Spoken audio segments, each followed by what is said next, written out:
സൗഖ്യമായ കുരുടനെ അവൻ സൗഖ്യമായി കഴിഞ്ഞ ശേഷം പിന്നെ യേശുവിനെ കണ്ടിട്ടില്ല. അവൻ ഹീലായി, നാട്ടിലെല്ലാം ഭയങ്കര പ്രശ്നം നടക്കുക. പക്ഷെ അവൻ സൗഖ്യമായതിനു ശേഷം പിന്നെ അവനെ യേശു വിളിക്കുകയോ കാണുകയോ ഒന്നും ചെയ്തിട്ടില്ല. പക്ഷെ ഒരു സംഭവം, ആ സംഭവം ഉണ്ടായപ്പോ അത് യേശു അറിഞ്ഞു. അതറിഞ്ഞപ്പോ യേശു അവനെ കാണാൻ വന്നു. എല്ലാവരും അവനെ കൈയൊഴിഞ്ഞു, എല്ലാവരും അവനെ പുറത്താക്കി, എല്ലാവരാലും അവൻ ഒറ്റപ്പെട്ടു എന്ന വാർത്ത യേശുവിന്റെ കാതിലെത്തിയപ്പോൾ യേശു അവനെ കാണാൻ വന്നു. ഞാൻ ഇവിടെ ഇരുന്നോണ്ടൊരു വാക്ക് പറയാം, നാട്ടുകാര് പുറത്താക്കിയവനെ യേശു അകത്താക്കും.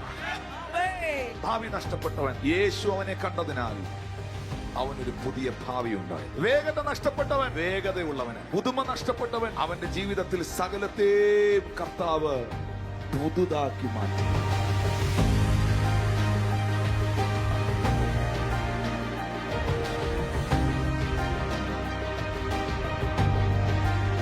കുരുടന്മാർക്ക് വേഗതയില്ല, അറിയാം. നിങ്ങളെപ്പോലെ സ്പീഡില്ല, പെതുക്കെ കാര്യങ്ങൾ ചെയ്യാൻ പറ്റും. കാഴ്ചയില്ലാത്തവർക്ക് പെതുക്കെ റോഡ് ക്രോസ് ചെയ്യാൻ പറ്റും, പെതുക്കെ വണ്ടി കയറാൻ പറ്റും, പെതുക്കെ ഭക്ഷണം കഴിക്കാൻ പറ്റും, പെതുക്കെ കാര്യങ്ങൾ ചെയ്യാൻ പറ്റും. വളരെ സ്ലോയിലാണ് വേഗത നഷ്ടപ്പെട്ടവൻ. എന്നാൽ സ്വർഗത്തിലെ ദൈവത്തിന്റെ പ്രത്യേകത,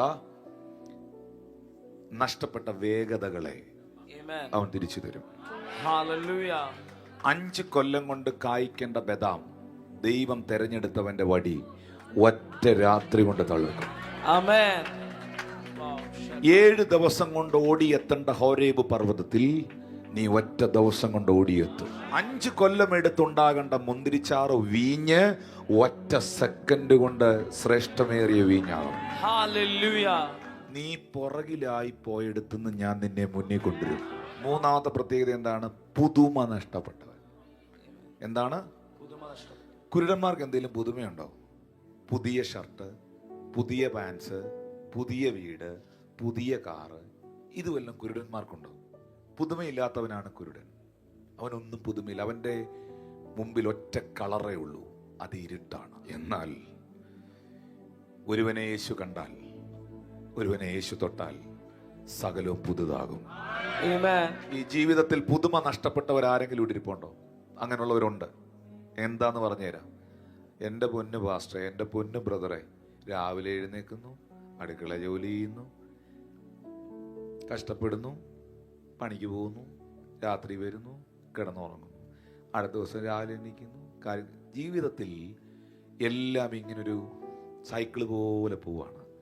പ്രത്യേകിച്ച് ഒന്നും സംഭവിക്കുന്നില്ല, മാറ്റങ്ങളൊന്നും ഉണ്ടാകുന്നില്ല, പുതിയ കാര്യങ്ങളൊന്നും നടക്കുന്നില്ല. എല്ലാ ദിവസവും ഒരുപോലെ, എല്ലാ വർഷവും ഒരുപോലെ. അങ്ങനെ പോകുന്ന ആരെങ്കിലും ഉണ്ടെങ്കിൽ നീ എഴുതി വെച്ചോ, ഇന്ന് നിന്റെ ജീവിതത്തിന് വേണ്ടി ദൈവം ചിലത് പുതുതായി എഴുതി ചേർക്കുകയാണ്.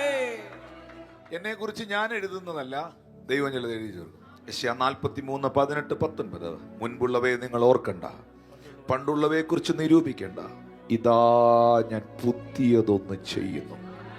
നിർജ്ജനമായ പ്രദേശത്ത് നീരൊഴുക്കുകൾ ഉണ്ടാവുന്നു, നദി ഉണ്ടാവുന്നു. വിൽഡർനെസ്സിൽ റിവർ ഉണ്ടാവുന്നു. നിങ്ങൾ ഒരു വലിയ വിൽഡർനെസ്, വലിയൊരു മരുഭൂമി വരച്ചാൽ ആ മരുഭൂമിയുടെ നടുക്കൂടെ ഒഴുകുന്ന നദി വരയ്ക്കുവോ? മരുഭൂമിയുടെ നടുക്കൂടെ ഒരു നദി ഒഴുകുന്ന പടം വരയ്ക്കുവോ? വരയ്ക്കില്ലല്ലോ. അപ്പൊ ഒരു വരപ്പുകാരന് നമുക്കൊന്നും നമ്മുടെ ബ്രെയിൻ അകത്ത് പോലും നമുക്ക് ചിന്തിക്കാനോ ഇമാജിൻ ചെയ്യാനോ പോലും പറ്റാത്ത കാര്യമാണ് ദൈവം നമുക്ക് വേണ്ടി ചെയ്യുന്നത്. സൗഖ്യമായ കുരുടനെ അവൻ സൗഖ്യമായി കഴിഞ്ഞ ശേഷം പിന്നെ യേശുവിനെ കണ്ടിട്ടില്ല. അതറിയോ നിങ്ങൾക്ക്? വായിച്ചിട്ടുണ്ടോ? അവൻ ഹീലായി, നാട്ടിലെല്ലാം ഭയങ്കര പ്രശ്നം നടക്കുക. പക്ഷെ അവൻ സൗഖ്യമായതിനു ശേഷം പിന്നെ അവനെ യേശു വിളിക്കുകയോ കാണുകയോ ഒന്നും ചെയ്തിട്ടില്ല. പക്ഷെ ഒരു സംഭവം ഉണ്ടായി. ആ സംഭവം ഉണ്ടായപ്പോ അത് യേശു അറിഞ്ഞു.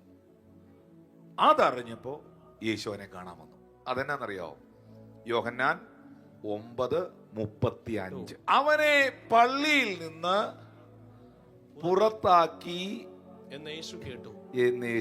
എന്ന് വെച്ചാൽ നാട്ടുകാര് അവനെ പുറത്താക്കി, അവനെതിരായി എന്ന് യേശു കേട്ടപ്പോൾ യേശു അവനെ കാണാൻ വന്നു. എല്ലാവരും ഒറ്റപ്പെടുത്തിയവനെ കാണാൻ ആരും വരാനില്ലെങ്കിലും അവന്റെ മുറിയിൽ ഇറങ്ങി വരുന്ന, അവന്റെ ഭവനത്തിൽ കടന്നു വരുന്ന, അവനെ തിരക്കി വരുന്ന, അവനെ അന്വേഷിച്ചു വരുന്ന ഒരു നല്ല ദൈവം അവനുണ്ട്, ഒരു നല്ല കർത്താവ് അവനുണ്ട്. ഭാവി നഷ്ടപ്പെട്ടവൻ യേശു അവനെ കണ്ടതിനാൽ അവനൊരു പുതിയ ഭാവി ഉണ്ടായി. വേഗത നഷ്ടപ്പെട്ടവൻ വേഗതയുള്ളവനായി. പുതുമ നഷ്ടപ്പെട്ടവൻ അവന്റെ ജീവിതത്തിൽ സകലത്തെയും കർത്താവ് പുതുതാക്കി മാറ്റി.